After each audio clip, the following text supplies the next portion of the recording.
दोस्तों, आपने अगर हमारा चैनल अभी तक सब्सक्राइब नहीं किया है तो प्लीज़ सब्सक्राइब कर लें और बगल वाले घंटे को भी दबा दें, क्योंकि हम लाते रहते हैं नए नए बिजनेस आइडियाज़ और नई नई जानकारी केवल आपके। नमस्कार दोस्तों, प्यारे भाइयों और बहनों। हर आदमी चाहता है बिजनेस करना। आज की तारीख में बहुत से लोग ऐसे जंगल में फंस जाते हैं कि बाद में पछताना पड़ता है। मेरी बात ध्यान से सुनो। जिस चीज़ की आपको जानकारी है वो ही काम करना चाहिए। पहले अपनी मार्केट बनाओ, नफ़े नुकसान का अनुमान लगाओ, फिर मशीन खरीदो।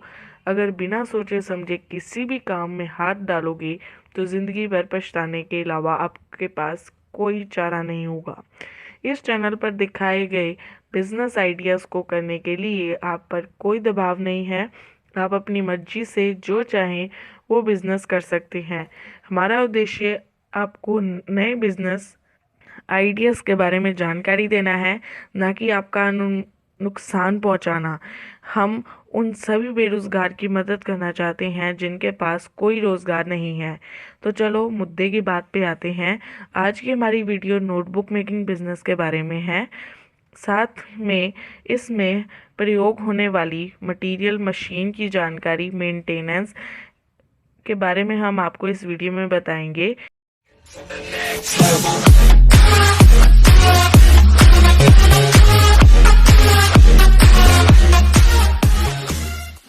इससे बनने वाले प्रोडक्ट की मार्केटिंग में के बारे में बताएंगे। दोस्तों, आज हमारे देश में बेरोजगारी बहुत बढ़ रही है।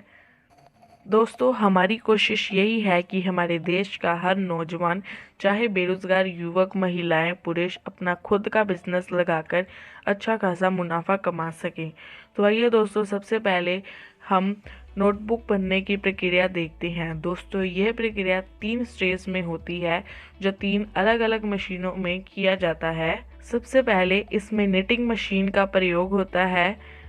पहले पेज को प्रिंटिंग कवर के साथ निटिंग मशीन में रखकर स्टेपल करते हैं। अब मैनुअल मशीन में इसे आप हाथ से या पैर से इस्तेमाल कर सकते हैं। इसमें रेंज के मुताबिक कई वैरायटी आती है। निटिंग मशीन में manual, semi automatic, automatic machine भी आती है। सबसे पहले हम पेज रॉ मटेरियल लेते हैं जिसको रूल्ड पेपर कहते हैं, जिस पर पहले से ही लाइन खींची रहती है। पेपर में भी कई वैरायटी आती हैं। ये कोरे पेपर के रूप में भी आती है। इसमें 3 लाइन भी खींची होती है। दोस्तों, इस पेज की कीमत 40 से लेकर 60 रुपये तक होती है। नोटबुक को पिन से स्टेपल करने के बाद हम दूसरे स्टेप में हम एज स्क्वेयरिंग मशीन का प्रयोग करते हैं। इस मशीन की मदद से हम नोटबुक के एज को एक नए फिनिशिंग देते हैं। दोस्तों, इस मशीन की मदद से हम एक साथ 8 नोटबुक के एज स्क्वेयर कर सकते हैं। आपको सिर्फ नोटबुक को इकट्ठा कर इस मशीन में रखना होता है। यह मशीन अपने आप नोटबुक के एज को स्क्वायर में बदल देती है। आप इस मशीन को घरेलू इलेक्ट्रिसिटी से भी चला सकते हैं। दोस्तों, नोटबुक बनाने की तीसरी और आखिरी प्रक्रिया नोटबुक कटिंग मशीन के माध्यम से किया जाता है। यह मशीन भी घरेलू इलेक्ट्रिसिटी से चल जाती है। सबसे पहले हम नोटबुक को इकट्ठा करके इस मशीन में रखते हैं। कटिंग मशीन में नोटबुक की कटिंग के लिए एक रेड लाइन बनी होती है। उसी लाइन के मुताबिक हमें नोटबुक रखनी होती है। दोस्तों, आप इस मशीन से नोटबुक को एक साथ काट सकते हैं। आप 1 मिनट में 32 नोटबुक तैयार कर सकते हैं। इन तीनों मशीन के रेट आपको स्क्रीन पे दिए गए नंबर से मिल जाएगा। आप इनसे मशीन लेकर अपना बिजनेस शुरू कर सकते हैं। और अगर बात आती है रॉ मटेरियल की, तो वो आपको अपनी सिटी से आसानी से मिल जाएंगे। लेकिन अगर आप अपनी सिटी से नहीं लेना चाहते हैं तो आपको जो स्क्रीन पे दिए गए नंबर थे, इनसे आप रॉ मटेरियल भी ले सकते हैं। आप जिनसे मशीन लेंगे वो इंजीनियर भी प्रोवाइड करते हैं, उनसे मशीन की ट्रेनिंग ले सकते हैं।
नोटबुक मेकिंग मशीन के लिए 3 प्रकार के रॉ मटेरियल की ज़रूरत होगी, जिसमें पहला रूल्ड पेपर होता है, जिसमें पहले से ही लाइन खींची होती है। दोस्तों, ये विभिन्न प्रकार की क्वालिटी के हिसाब से मार्केट में मिलता है, जिनकी कीमत 40 रुपये से लेकर 60 रुपये केजी तक होती है। दोस्तों, दूसरा रॉ मटेरियल नोटबुक कवर होता है, जो कि विभिन्न प्रकार की क्वालिटी के हिसाब से मिलता है। इसकी कीमत 80 पैसे से 1 रुपये 20 पैसे तक होती है। तीसरा रॉ मटेरियल तार होता है, जो कि नोटबुक में स्टेपल करने के काम आता है। एक दिन में आप 8000 नोटबुक तैयार कर सकते हैं। दोस्तों, अब बात करते हैं कि नोटबुक की मार्केटिंग कैसे करें। नोटबुक को बेचने के लिए आप अपने नज़दीकी मार्केट की होलसेलर या स्टेशनरी शॉप से संपर्क कर सकते हैं, या फिर आप नोटबुक इंडिया मार्ट साइट पे भी बेच सकते हैं। तो दोस्तों, आज की इस वीडियो में इतना ही। उम्मीद करते हैं कि आपको इस वीडियो में कुछ सीखने को ज़रूर मिला होगा। धन्यवाद।